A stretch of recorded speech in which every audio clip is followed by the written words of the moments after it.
Esto es Cineclubes, un podcast de Radio Bicicleta.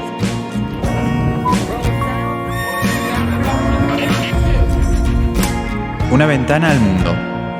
Una pizarra abierta a nuevas miradas. Un espacio para pensar el cine y el devenir de las imágenes.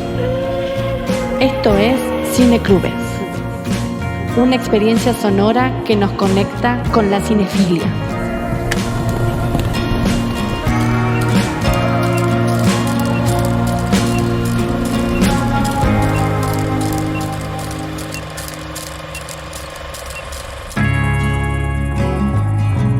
En el episodio de hoy nos visitan en el estudio el cineasta y guionista Augusto Sinay y el actor Cristóbal López para conversar sobre El Escuerzo, ópera prima del director cordobés que llega esta semana a las salas.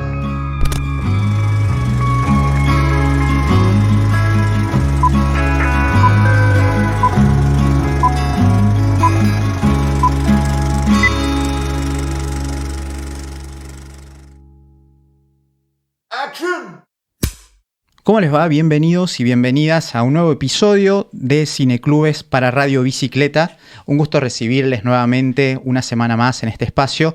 Hoy un episodio especial porque recibimos la visita en el estudio del realizador de la película de la que vamos a hablar a propósito de su estreno y también del actor protagónico. Así que le damos la bienvenida a Augusto Sinay, director, guionista de El Escuerzo, y a Cristóbal López, actor protagónico del film. ¿Cómo les va? Bienvenidos a Cineclubes. Muchas gracias por la invitación, muy contentos de estar acá. Gracias, 1.000 millones de gracias, muy chochos. Gracias a ustedes por acercarse y bueno, estamos acá para conversar sobre El Escuerzo. Augusto, tu largometraje, ópera prima, habíamos hablado unos años atrás a propósito de tu corto, El sonido de la campana, que también tuvo un recorrido importante por festivales y en plataformas. Ahora llega el estreno de El Escuerzo, una película que tuvo su avant-premiere también en la ciudad de Córdoba y ya se estrenó en algunas otras salas del mundo, podríamos decir también. Un recorrido importante en festivales, vamos a hablar de eso, y próxima a estrenarse en más cines de nuestro país. Bueno, ¿por dónde empezar? Me parece que después de haber visto la película, sin duda es una producción que nos permite pensar en muchos sentidos sobre cine en sí, cómo hacer cine hoy y también para el cine fantástico, cine de terror en nuestro país. Así que, primero que nada, bueno, como para quienes nos escuchan, situar las coordenadas principales de la película, ¿no? Un relato que nos lleva a 1866 sí, en nuestro país, en un momento muy complejo, donde se estaba formando la nación. Exactamente. Partís desde ese momento histórico en particular y tomás un cuento, el cuento de Leopoldo Lugones, homónimo. Preguntarte qué encontraste en este escritor argentino y en este cuento en particular que te lleva a tomar sus ideas, su base, para luego empezar a construir la película. Bueno, en Lugones particularmente encontré, rastreando cuando empecé a escribir o a pensar ideas, lo que quería que sea mi primer película, encontré como las raíces de lo que es nuestro imaginario fantástico en las artes, en este caso la literatura, pero hoy en día lo podemos ver muchísimo en el cine también, en las series y también en la literatura contemporánea, que hay un gran auge del fantástico y de terror. Y fue un poco eso, yo había descubierto Lugones por mi abuelo, y cuando terminé la facultad de cine buscando ideas para mi guión, volví a las bases y vi que se podía encontrar terror fantástico y de época, porque Lugones publicó ese libro en 1906 y nada, a mí me apasiona mucho la historia, me apasiona mucho el género fantástico y de terror, entonces fue algo que me atrajo inmediatamente. Y otra de mis búsquedas en ese momento era hacer algo que yo sienta autóctono o propio, porque estaba como por ahí bastante cansado de ver un cine de género, no argentino, porque la verdad que hay cosas únicas acá, pero digo en todo el resto del mundo que no sea Estados Unidos, como un cine de género que intentaba copiar fórmulas e historias estadounidenses, y yo quería un poco salir de ahí. Por suerte también la película se estrena en un momento de auge de esto, de las cinematografías más locales. Digo, ni hablar que en el 2017 se estrenó The Witch, que tiene lo que se llama folk horror muy único, y ahora con Cuando acecha la maldad también hay algo muy único argentino. Entonces creo que realmente yo, sin querer copiar a estos procesos, me parece que hubo algo mundial de querer retratar miedos y cosas fantásticas más autóctonas y más locales. Creo que ese fue un poco mi proceso propio para agarrar el cuento de Lugones y empezar a transformarlo en la película que es El Escuerzo hoy en día. Decías esto del folk horror, esto de poder tomar los elementos folclóricos, tradicionales. En tu película lo rural es fundamental, los paisajes, sí, lo inhóspito, esos paisajes que tienen esas particularidades con su vegetación y demás. Y la película arranca con un joven un joven gaucho que está siendo llevado contra su voluntad a una guerra lejana. Sí. ¿No? De hecho, El Escuerzo transita en ese marco. Estamos hablando de la guerra de la Triple Alianza. Sí, exactamente, la guerra del Paraguay, exacto, de la Triple Alianza en 1866. Sí, un poco el contexto de la peli es ese visto desde Córdoba. Y por eso también pensaba en esto que hablás vos, cómo pensar el cine de género desde lo fantástico con una suerte de apropiación autóctona, bien, ¿no? Cómo hacer esa traducción o ese traslado de ciertas reglas, sí, que para que entendamos, ¿no?, el género debería respetar, pero sin volverlo un corset tan rígido que no te permita después tomar tus caminos y explorar otras posibilidades. Mira, yo creo que en mi caso fue un poco al revés, como que no intenté agarrar como las reglas del cine de género, por decirlo de alguna forma, y adaptarlas a lo autóctono, sino que agarré el cuento autóctono y el contexto histórico autóctono, obviamente, porque es, como bien decías, la peli transcurre en 1866, mientras estaba sucediendo la guerra del Paraguay en el norte, en la frontera con Paraguay, pero particularmente me interesaba narrar esa guerra, que fue una guerra que para mí marcó la historia de Latinoamérica, tomarla desde Córdoba, porque sentía que a mí en el colegio nunca me la habían enseñado desde el punto de vista de Córdoba, y encontré que había mucha literatura histórica, mucha investigación histórica desde Córdoba, porque por suerte tenemos una gran universidad nacional que permite hacer esas investigaciones. Y entonces yo creo que partí más de eso, de agarrar, digo, el fantástico ya lo tenía, del cuento de Lugones, que Lugones me había puesto estas reglas del escuerzo, de que si uno lo mata, el animal resucita para vengarse. Entonces me faltaba un poco qué representaba para mí en la película ese miedo, ese escuerzo, y que no sea simplemente una superficialidad de que es solamente un bicho, sino qué más había ahí atrás. Y Lugones menciona que la madre del protagonista es viuda de un soldado. Ahí se me agarré la guerra de fondo, que cuando una guerra está de fondo en una película puede representar la guerra particularmente que hablamos, o puede representar muchas guerras.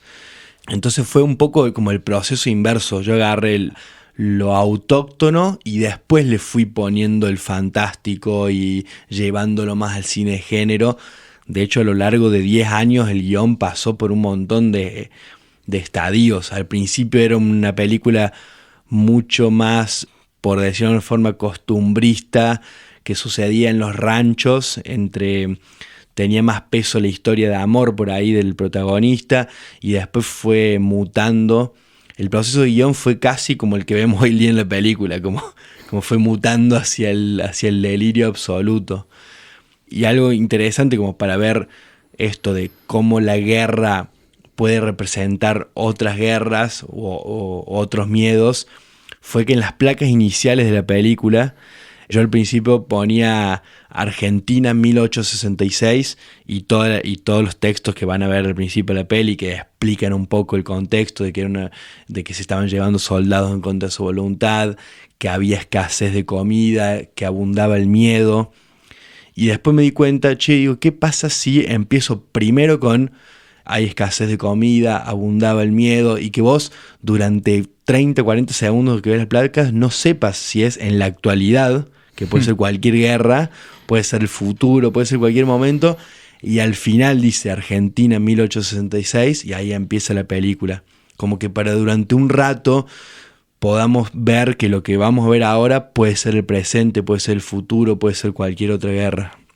Decíamos que arranca la película con esta situación, esos planos generales también constituidos, la verdad que nos posiciona de lleno en ese lugar, en estos paisajes que decíamos, para luego dar paso a la historia central, ¿no? Y el personaje de Venancio, un joven hermano de este otro joven gaucho a quien se están llevando. Y bueno, preguntarte, Cristóbal, ¿cómo fue este proceso de meterte en la vida de Venancio, ¿no? Y poder interpretar este personaje que en su juventud tiene que lidiar con una serie de situaciones, vive con su madre, carencias, penurias, ir en búsqueda de su hermano? ¿Qué significó para vos tu debut en un rol protagónico también? ¿Cómo fue ese proceso? Bueno, sobre Venancio en sí, me parece que es un personaje que primero fue... La primera vez que recibo el guión de parte de Augusto, yo me di cuenta que no tenía nada de texto. Eso fue lo primero que vi de este personaje, que era que no tenía muchas intervenciones verbales.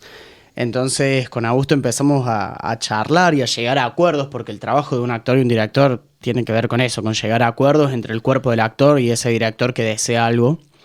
Y nos dimos cuenta de que había una necesidad de que si la película iba a estar sostenida por este personaje, necesitábamos ver que sus expresiones y sentimientos estaban en esa cara constantemente, que ese personaje nunca estaba lavado plenamente.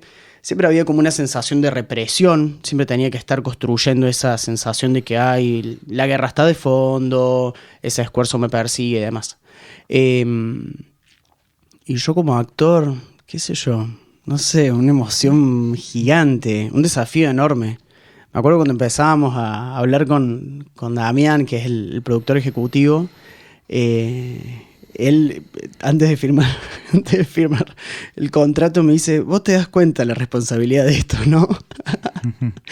Y fue muy lindo cuando me lo dijo, me di cuenta y dije, sí, es muy loco porque uno está en medio de la pandemia. Yo en ese momento estaba muy deprimido, pero muy deprimido. Imagínate que en la pandemia ser actor es como, no sé, qué sé yo, no sé, la peor idea que pudiste haber tenido en tu vida. Pero bueno, apareció el esfuerzo como para salvarme ahí en ese sentido. Y creo que lo que más me gusta hoy es que noto que a la gente le encanta. La verdad, eso es real. A la gente le gusta la peli. Eso se está gestando y lo vemos en todo. Y me gusta mucho que la gente le da mucha pena a Venancio, ¿no? Es un personaje que te da pena de todo lo que le pasa. Pero a mí no me gustaba la idea que él termine como una víctima. Nunca me pareció que era como lo que buscábamos con Augusto, sino que él en cierto punto también se volvía alguien con ganas de asesinar ese esfuerzo, digamos, ¿no? Entonces había como una sensación de construir un personaje que en degradé se iba transformando en una máquina para matar algo, digamos, para destruir aquello que lo molesta. Así que bueno, más o menos por ahí. Mencionando esto, ¿no? Tomás esto del cuento de Lugones, este encuentro del joven Venancio con el escuerzo, este sapo gigante con esas características tan particulares, lo asesina y a partir de ahí la película empieza su viaje, su propio viaje. O sea, la película entra en un viaje y el protagonista. ¿Cómo fue desde el guión trabajar esa transformación al punto que lo real se termine mezclando con lo alucinatorio, con la deriva más decías vos más del delirio recién. Vos trabajaste el guión de tal manera de decir, bueno, desde acá vamos a empezar a meter elementos que vayan enrareciendo cada vez más, o... Fue totalmente como planeado milimétricamente. Yo del guión hice un Excel que dividí el guión en 8 capítulos y en el que yo sabía en cada capítulo qué nivel de realidad o de delirio estábamos, y a su vez iba poniendo en el guión diferentes capas de diferentes pistas que le den a Venancio, che, esto es real, o esto es el esfuerzo, o esto es un delirio de él. Entonces fui trabajando el guión eso, como ir y volver entre la realidad y el delirio, cosa de que mi principal tarea como guionista era confundir al propio Venancio de que si lo que está pasando es real o no. Porque Venancio es también el espectador, digo, porque toda la película la vemos desde el punto de vista de Venancio, entonces el espectador lo va a ver desde el punto de vista de Venancio y por ende terminan siendo lo mismo. Por ende, el espectador es el esfuerzo. El esfuerzo es el Estado. Eso nos dijo una brasilera en Brasil. Sí. Fue maravilloso. Pero bueno, fue un trabajo como, digo, desde mi parte de guión, fue un trabajo como muy preciso de ir poniendo elementos a propósito, uno a favor, uno en contra, como bien delimitados.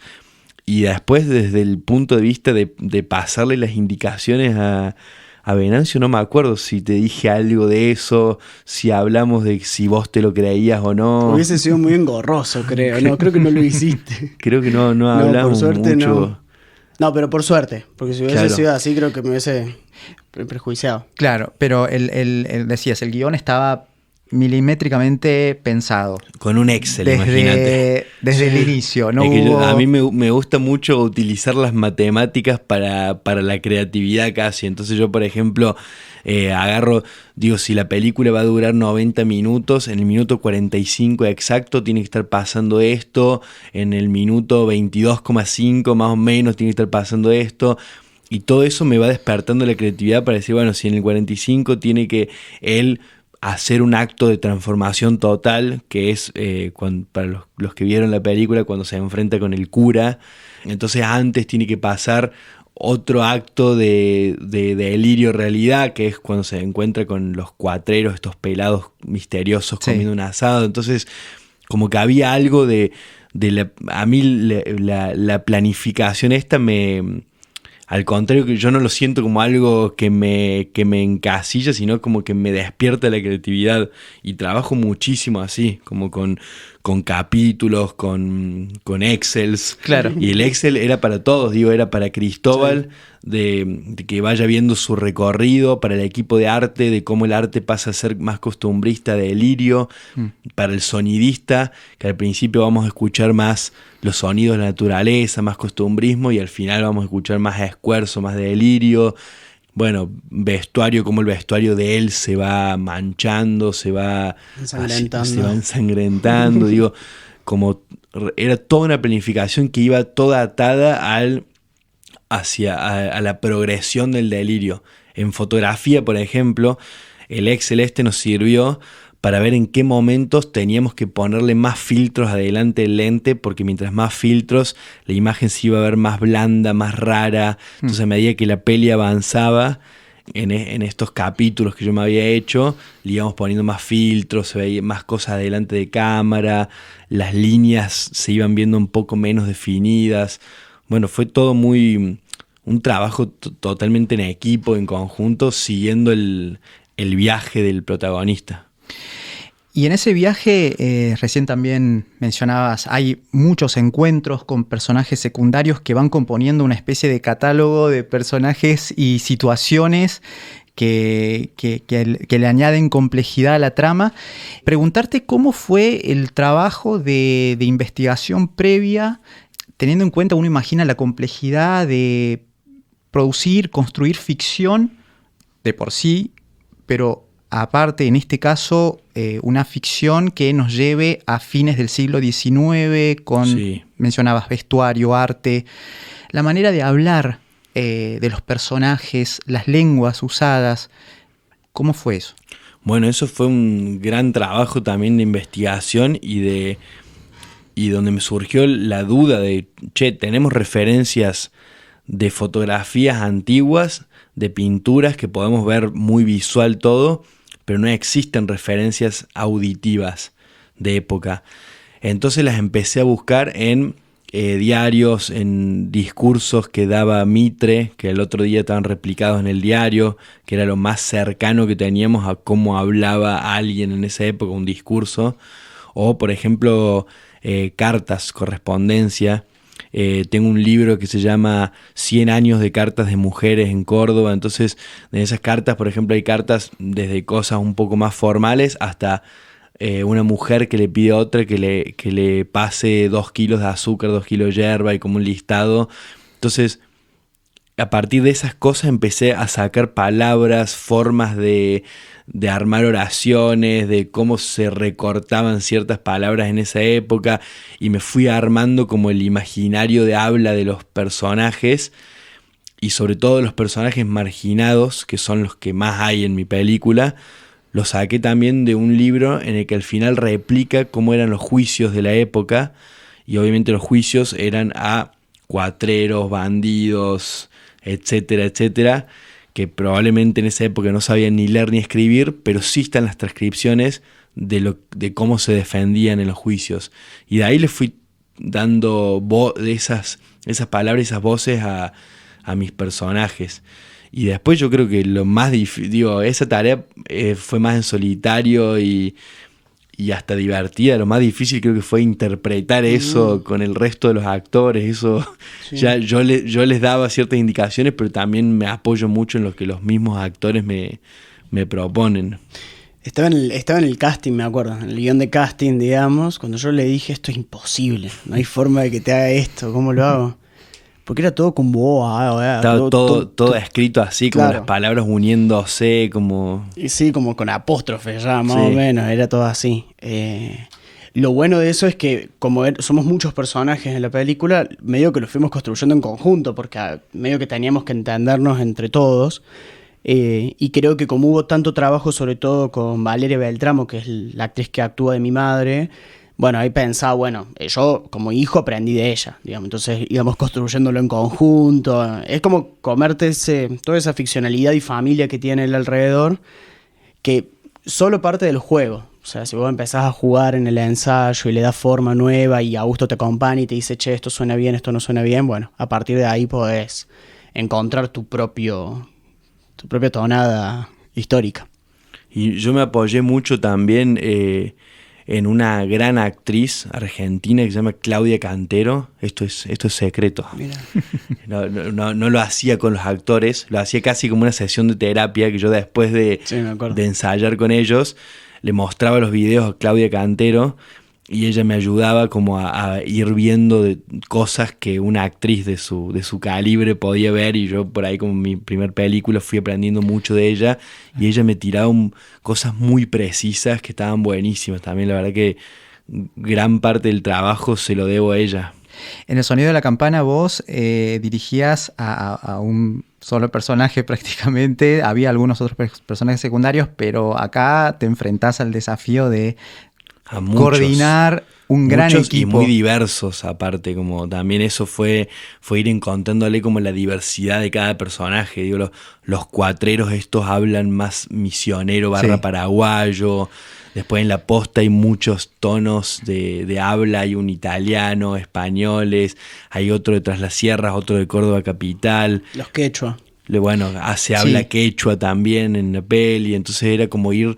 También fue una búsqueda de que la película suene como con un cruce de lenguajes que yo me imaginaba y había leído en los textos históricos que había más en esa época. Hablabas antes de la guerra como quizás ese gran terror de fondo que, más allá de este terror con el encuentro, con el esfuerzo y el mito, explorás también el mito fundacional, quizás, ¿no? Me permito pensar esto de nuestro país, un país que sumido en un montón de contradicciones desde sus orígenes, y el terror de la guerra, los desertores, está muy bien planteado en tu película. Hay un diálogo, hay una escena en particular donde esto ocupa el centro de esa conversación, la idea de patria, de qué se hace supuestamente en el servicio a la patria. Y hay allí una escena grupal, ¿no? En donde se conversa sobre el tema en la posta. Sí, totalmente. Para mí una de las cosas que me voló la cabeza cuando hice la investigación histórica era ver cómo los discursos de 1866 se replican en la política y en la sociedad actual. O sea, yo creo que la grieta viene más o menos de esa época, la famosa grieta, y para mí estaba buenísimo como que haya personajes de todos lados de la grieta.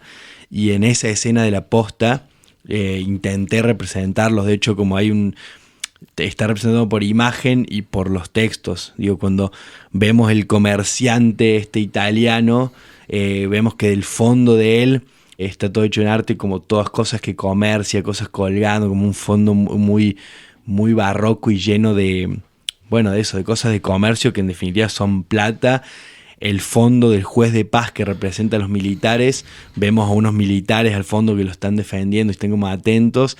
Y después está el antimitrista que representa más al pueblo, que está rodeado de ovejas y de gente de pueblo. Entonces como que en ese momento es como para mí un mini resumen de lo que Venancio, el protagonista, va absorbiendo a lo largo de su viaje, y que también un poco no saber si el esfuerzo es real o no es real. Yo creo que Venancio es un niño que sale como nunca salió de su rancho, no conoce nada afuera, y yo lo sentía un poco como metáfora de esa época de la Argentina, como que estábamos empezando a caminar hacia un lado y Venancio va absorbiendo todos los posibles caminos de una nación, todos los discursos, y no sé si termina bien o no.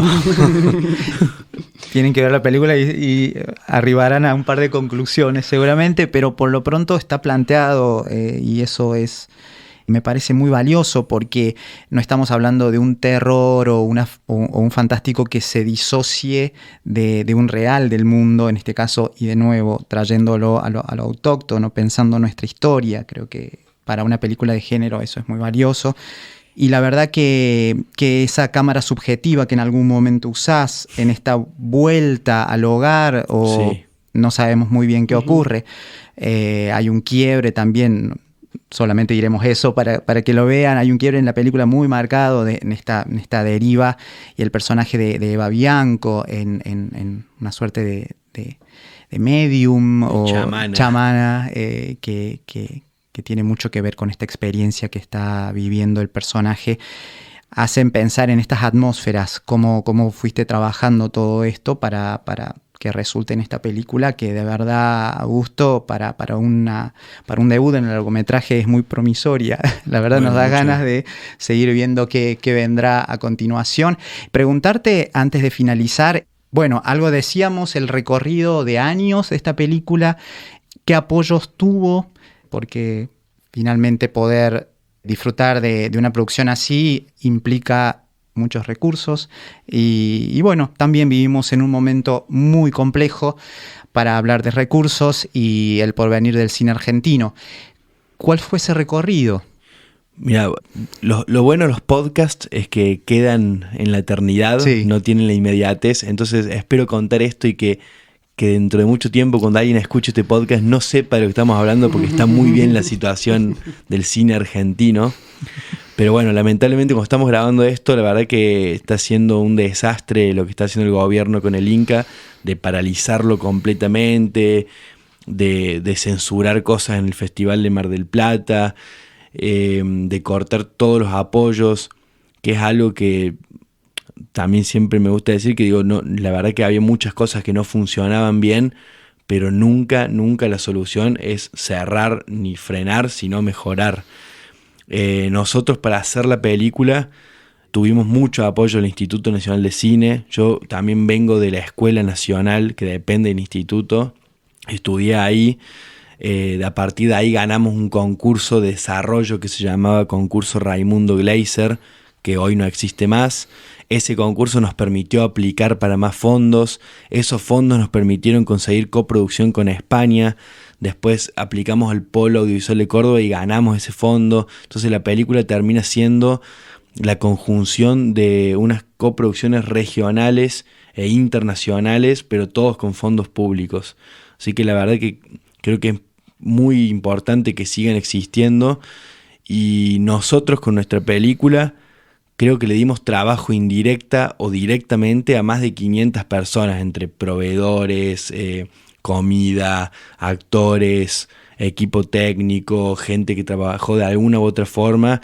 Entonces cuando se dice que una película no genera ganancias, no es cierto, porque digo, todas esas ganancias no están medidas y están realmente. Y en nuestro caso también fue que lo filmamos en las calles, tras la sierra, en un lugar regional, entonces también impacta en la economía y en la cultura de un lugar. Entonces creo que por todas estas razones es importantísimo que se puedan seguir haciendo películas como estas. Augusto Sinay, Cristóbal López, gracias de verdad por acercarse al estudio aquí en Radio Bicicleta en este nuevo episodio de Cineclubes. Seguiremos el recorrido. La película se estrena este 1 de agosto en la sala, en lo que es Ciudad de Córdoba, sala del Cineclub Municipal Hugo del Carril, y seguramente sigue su recorrido por otras salas del país. Estaremos difundiendo también ese viaje, ese camino transitado. Todos los éxitos para la película, Augusto. Así es, bueno, muchas gracias. Síganos en las redes para más información. Perfecto. El tuyo es Guayanis y el mío es Cristóbal López Baena. Perfecto. Muy bien, muy bien. Muchas gracias por la invitación. Muchas gracias.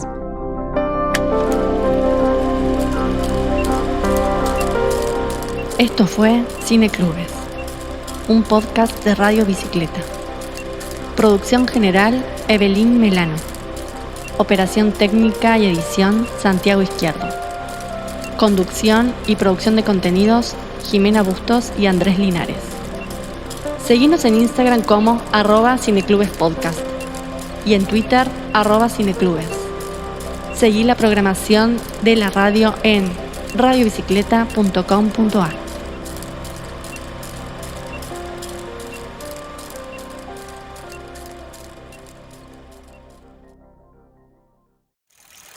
Este podcast que acabas de escuchar es un contenido original y exclusivo de Radio Bicicleta.